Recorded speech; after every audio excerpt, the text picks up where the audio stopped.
new episode. Part 3 of the Airbnb series. You're close. Yeah. Just wrote an offer on your property. You're dead. And hopefully you got it. Yeah, so writing the offer. So we decided to put on our fighting gear because that's what you're doing right now. You're trying to win this war. So at war right now. So writing the offer. Let's put this in perspective. Before COVID, yeah, you had time to think and see if this right here is the right property. Can I negotiate on the price? No, we're not even in this time no more. This is shortage of homes on the market. Everybody looking. Everybody. So right now is that write the offer. What's the important part? Let's see what you write the offer. So if you write the offer right now, you see a property, identify it. It's the right property. This is what you want. The list price is $299. You know what you need to offer on that property? $215 is what I'm saying. At least. No one is buying properties now at discount of what list price is currently right now. The biggest goal right now is to get the property under contract. So when you're looking at properties now, I have clients now, can we go under list price? The answer right now is no. And that's with investment properties too. Agree. Like, you just need to, just as bad as the single family market is, it's just as bad for the investment market. So, like he said, you see a duplex is $250,000. They're not gonna sell a duplex for they're gonna sell it for $250,000. Yeah. I mean, you need to get the property, write it under contract, get under contract. So before we go into that, let's talk about getting in the property. But yeah, writing the offer. Mm-hmm. So writing the offer. Writing a fair offer. Yeah. To win the property. So when we say writing a fair offer, so what we're doing now to get properties right now is that we're putting more money down as far as earnest money. That's the reason why you building that capital is so important, because once you identify that perfect property, you want to get it now. So let's say the average person put $1,000 down for earnest money. We putting down $5,000. Depending on what market it is in, we want to show the seller that we are strong actual buyers. Yeah. Another thing that we're doing is less than 30 days, we're going to actually close on this property. Because what we're going to show you is that, especially somebody selling multifamilies, they want to be in and out because 90% of the time, they're probably taking that money and putting it into another property. So they want something that's clean. So that's the reason why we said, hey, go ahead and get your due diligence. Get your capital bill so you can actually identify those properties. So because when you put high earnest money down, you still got to put down payment. So that just go towards the down payment anyway. That's all it does. So you got to come up with 25%, 20% on $200,000. You got to come up with $40,000. So if you put $5,000 or $10,000 earnest money, doesn't really make a difference. It doesn't. Because you have to come up with 40 anyway. Agreed. And that money goes towards your down payment. So go ahead and actually put that earnest money down and show good faith that you're very interested in the property. This is the property that you actually want to do. I'm not going to play around with your property. Yep. I'm going to do my due diligence with your property. I'm going to check it out. I'm ready to go. In and out, ready to close as quickly as possible. Perfect. So that's what you're doing when you're actually doing it. So let's say now you got the property under contract because you did everything. Congratulations. I seen your text. You got it. Yeah, you got the property. So once you got that property under contract, now is when you do your due diligence. Due diligence is you do your inspection. Now, you're not no home buyer. You're looking at it for an investment property. So when we say your due diligence inspection, you're getting your home inspector in there. You're getting your HVAC inspector in there and all your other specialty inspectors in there.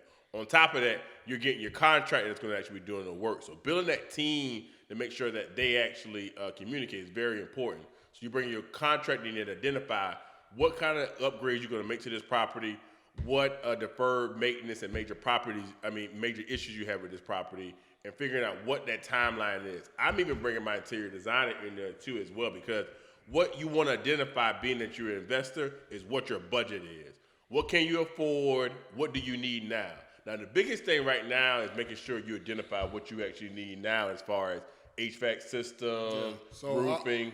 I always got a rule: safety over design any day. Mm-hmm. So if it's going to improve the quality of safety of your property, if you got to take away from the design budget, you have to take away from that. So when I look at a property, what's the age of the roof? You don't want somebody to rent your house and they got a roof leak. Mm-hmm. That's a midnight call you don't want. What's the age of your HVAC system? It's about time, if you buy the property with 5 years, you're going to hold this property for a very long time, it's best for you to have a new HVAC system in there. And so they can start when you bought the property. How the foundation is the foundation sagging? If you got not enough support of your foundation, do you have safety rails? Do you have railings and stuff? Like, I always look at safety stuff before I make it look pretty. because those going to be the big. It's a water heater. What's the age of the water heater? People want hot water. So I replace the water heater now. How old is it? If it's more than 3 to 5 years old, I replace it because I want them to have as new safety features on my properties as possible, so I have least number of problems. And I also have warranties on that. So if I got an HVAC system that I bought last year, I probably have a 5 to 10 year warranty on it anyway. Mm-hmm. So it's not a problem. It's just basically you get that information to you calling the HVAC company or your property manager call the HVAC person, come check it out, fix it, and it's no problem. It might be a discomfort for a day or two, but it's not no money coming out your pocket because you put that investment in the beginning. So always do safety over design. Agreed, always. 100%. So when you're looking at that safety, making sure that stuff is going available. So you got the property in the contract. Yes, you pay over list price, but what you're looking at is cash flow. Exactly. You're not paying attention to what the actual sales price compared to the list price is. Honestly, it's irrelevant if the property does cash flow. And when you're looking at actually the comparables, I don't care what the list price is. If the comparables show that the property is worth $315 and they listed at $299, that list price has nothing to do with what you actually got the property for. So now we're going through the identifying stages as far as figuring out your home inspector, your contractor, what it actually costs. Now this is when you can actually go back. Is that now you identify that this property needs a new HVAC system, it needs a new hot water heater, it needs a new roof. Then you go back to the seller and actually negotiate. So let's make this clear. You already got it under contract. Mm-hmm. So say the house is $300,000, y'all agree to $310, whatever. You got it under contract. You doing a due diligence period, and your inspectors and contractors come back and say this is what you need to get done to make it safe and functional. Yep. So you're talking about after negotiating right now, right? Yep. So okay. So yeah, we're talking about after actually having under contract. You have a due diligence period that you get all your inspections done. So that's when you actually go back and identify these right here are the key issues. Hey, this is what I'm taking consideration. Hey, this is how much I want to ask all. So let's say that a property needs new HVAC system. You got your contractors and everything there right now. The HVAC system is gone. It needs a brand new HVAC system. You have a $9,000 bill from your contractor that actually the HVAC system is needed, and some other items. So I'll go back to the actual seller and say, hey, either what sellers, especially in multifamilies, what is easier to do because you have the capital is to make the adjustment on the actual price versus asking them to do it. Or get a credit. Or get a credit back, but you don't want to ask for them to do it. You want to actually have your own contractors and your own team actually do those credits versus actually you asking them to do it. Because what's going to happen? They're going to pick the products that they want, typically the inexpensive ones, versus you're going to pick the properties because you know you're going to keep it more than 5 years.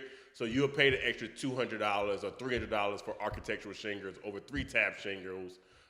Because you know that it's going to last longer and it gives you a better look versus they'll get a cheaper brand or a cheaper actually kind of use. Yeah, so you want to ask for that credit back that you can get that capital back to the end. So like Chauncey was saying, if you need $25,000 in repairs and if you negotiated, you don't want them to do the repairs. They're not doing the repairs. They know that HVAC system was bad. Mm-hmm. They're ready to sell it. They're done, fixed up this property. They're done. It's your turn to fix it up. So you ask for that credit back so you can get that off your closing cost fees. You can get that off so the capital you was going to use on that closing cost, you can now pay a contractor for the new HVAC system, the one you wanted. So because you had that relationship with your HVAC company, so you know what their warranties. Or if you need that new roof, you hire the roofing inspector. If you need $5,000 for a roof, get that back off in the credit so you can pay the $5,000. Because you got to remember, you still bring your 20% down, but that credit can go towards closing costs or towards your down payment. Mm-hmm. So the money you save there, you can use that money for repairs. So it's still the same pot of money, you just moving it to different areas. Reallocating it. That's all you're doing is actually figuring out, hey, this is what it is. But see, by that time there, you know the entire picture. So you don't want to do this before a contract. Nobody wants to hear their property is not up to code before you got under contract. And that's because that, especially you have 15 offers coming available. You have 15 offers on the table. The biggest thing, the first part is actually getting the property under contract. Once you got the property under contract, it's between the buyer and the seller now, not the seller and 15 potential buyers. Exactly. So the seller's going to be different than he is before because there's only one person that he has under contract. So I say they're a little bit more realistic about what their product is.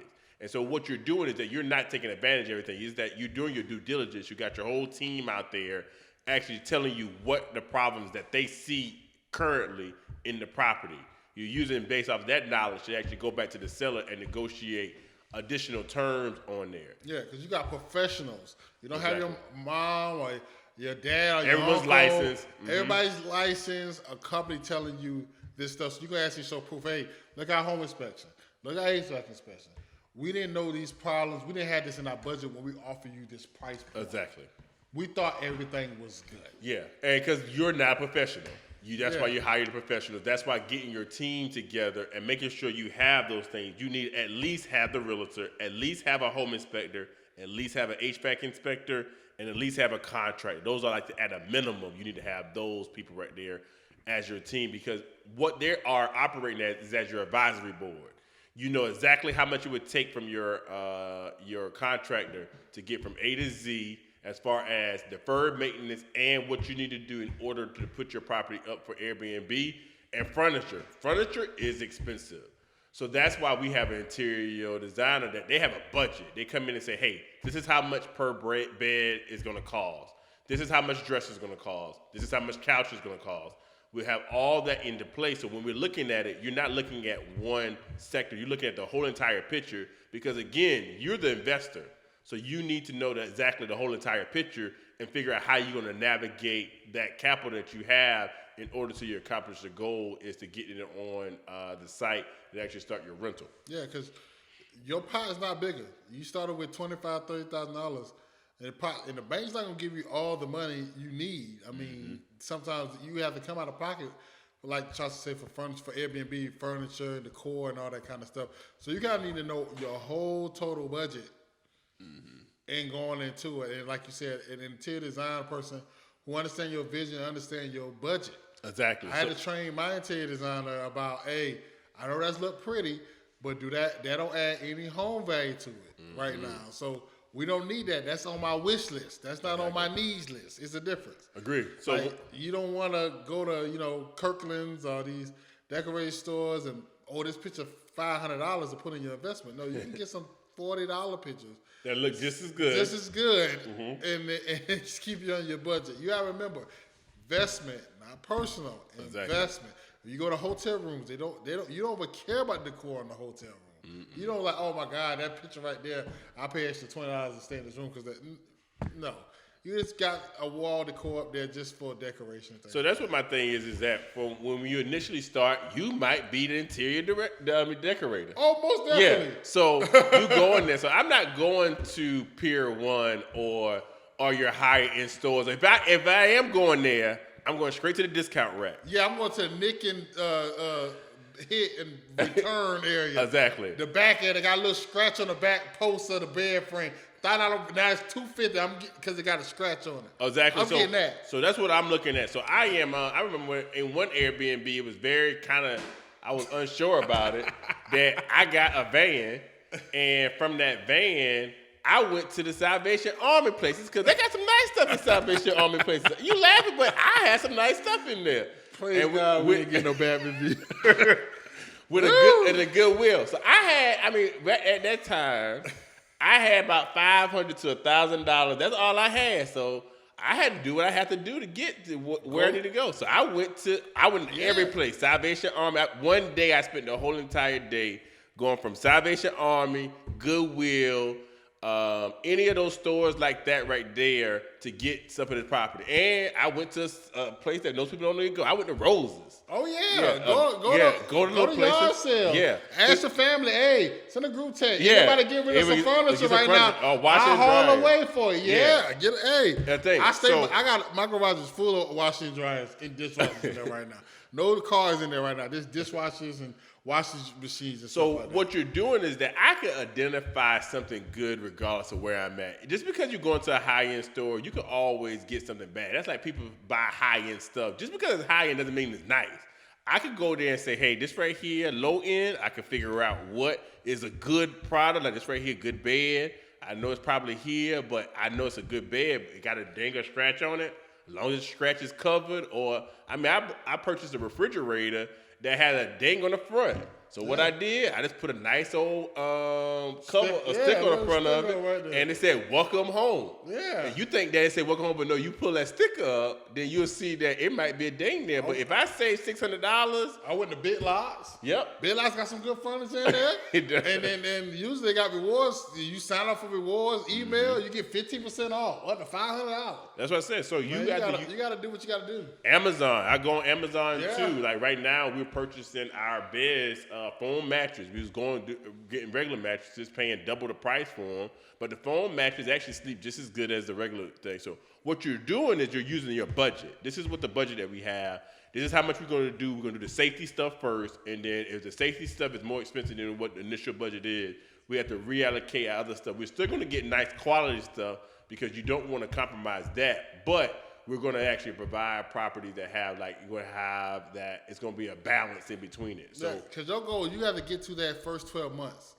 So you got to realize you closed in January. They're going to take you 30 days to get it from Airbnb. Then you're going to take another day to start money generating. So you gotta realize you probably about 90 days for some cash flow coming in. So you got to realize, but that mortgage is going to start 30 days after you close. it is. So you got to have some realistic ways, have some money in reserve, and also have a needs and a wish list. Exactly. Like if I want to upgrade the pictures, let me have this property for a couple years, then I go upgrade the pictures. Agree. Or always be shopping when you got your property. Always think what I can buy. When for Christmas, when people want you to get your Christmas gift, I tell them, hey, buy me stuff on my Airbnb. Agree 100%. Buy me sheets. Buy me plate sets, bowl sets, utensils, K-cups, all that kind of stuff you have to put in your Airbnb. You get that for gifts. Or Black Friday. When Black Friday comes, save some money. All that stuff be on sale for Black Friday. So you just want to make sure that you stay there on budget. Yeah, I bought one time. It was a set sheet that was $100. Bad Beyond had a flash sale and they dropped them to $30. I bought 20 of them because I know I'm gonna need bedding and sheets. So that's the biggest thing is actually putting that budget when you actually get under the negotiation. You want to put that budget together so that you can actually identify that, hey, this is what I need to be. So let's say go ahead that you already through negotiation, you lucked up. Not only that you the house price was $315 that you got in the contract and it was listed for $299, you went back to the seller and you got $20,000 off. So now you actually paying $295 for the house and you on your road to closing because let's say you got a 30-day window. By the time you get all this inspections over, you're already 14 days in. So this person is expecting to get this money in 15 days. They're going to make a decision if they're going to go back and actually put it back on the market and then do another 30 days, or are they going to negotiate with you and close in the next 2 weeks? Exactly. So you're going to be back in the driver's seat. Yeah. So don't put so much time that's in. That's a great point. Yeah. No, hold on. That's a great point. But no, I need y'all to realize that's a great point. So highlight this if you're highlighting. Rewind this and hear what he just said again. Because that is where you change the game at. But a lot of people get so caught up in the beginning that they lose out on the opportunity. I see people that don't seize the moment while it's there. Yeah, we got our subdivision for that logic. Oh no, it was. Oh no, yeah, we got that. Yeah. Do y'all want to put this on the market and give somebody another 6 months, or you want to get this money in the next 2 weeks? And what did they say? We'll work with you. Whatever. We'll work with you. We'll figure it out. We'll figure it out. Because at that point, you're in the driver's seat. So that's what my biggest thing is, that people pay attention too much at the beginning is that, and I think it's fear is the biggest thing that you have, is that you're scared and you're going to think, you're going to have that fear. You're going to have that thing. But that's how you know you're growing, is because you're experiencing that fear, is that you're unsure. And that's, from last episode, that's why you got to hire the right real estate professional. Exactly. Because you got to have somebody that's willing to negotiate for you. Exactly. If your realtor not willing to negotiate and not rock the boat, that's not the person you probably want. But you're no longer, before COVID, you used to rock the boat at the beginning. No. You don't rock the boat at the beginning anymore. That's the way, the new strategy. In the middle, yes. So that's what my biggest thing I tell people now is in real estate is that the real estate that we're practicing now compared to 12 months ago is a completely different. So if you're not easy to adapt to what is the new normal, that you're going to tell me what it was and what it is back then that is your mindset. You have to be able to reset that this is something new, completely different, dump everything that I did 12 months ago, and actually live in the moment and kind of do things on this action nature. So if that person is telling me what I did 20 years ago, I don't want to hear that. Because today's market is not this market 20 years ago, and it's not going to be the same thing 6 months ago. So you want to actually make sure that you are aware, you have that mindset that, hey, I don't care what happened before, what somebody told me 5 years ago. My friend got the house for $200 and it was listed for $250. But 5 years ago, this activity was completely different than what it is right now. So making sure you keep your mindset right and say, hey, does this property cash flow? Do I have that real estate agent? Do I have those inspectors? Do I have all those people in line? And are they giving me sound professional advice so that I can use the money that I have and distribute it to where it needs to go to close on this property? So you close on that property is what your next step is, and say, hey, you done got this property right here, $20,000 off. So now it's time to actually go time. It's time to put your plan that you have in place into action. So that is where we end episode 3 of the series. There's some great points. Yeah, some build good your points. team. It's like LeBron, free agency. You got to build that team. Got to build that team. You got to get your stars in there. You got to go do your research. Get some people who are going to be in your corner. And, I mean, the NBA got a cap. So, I mean, you got to figure out how to juggle where you can put that. I mean, because everybody got a budget. I don't care. You got $1 billion budget. You got a $20,000 budget. You have a budget. You just got to figure out where you're going to put everyone in and what is going to actually be efficient. That is what your goal is. Yep, you're right. Because if I got 20,000, I don't have 25. Yeah. I just have 20,000. So I got to figure that part out. Figure it out. That part. That's all I have. So that's what you need. So now this right here, you done built this whole thing now. Now implementation is next. Yep. So you guys, thank you for watching this episode of My Real Estate Mistakes. Please share, comment, subscribe to the podcast. Follow us on IG at My Real Estate Mistakes. Please share with your friends. Any questions, comments about this episode, you want more in-depth information on this information, just please let us know. We'll get back to you. My Real Estate Mistakes.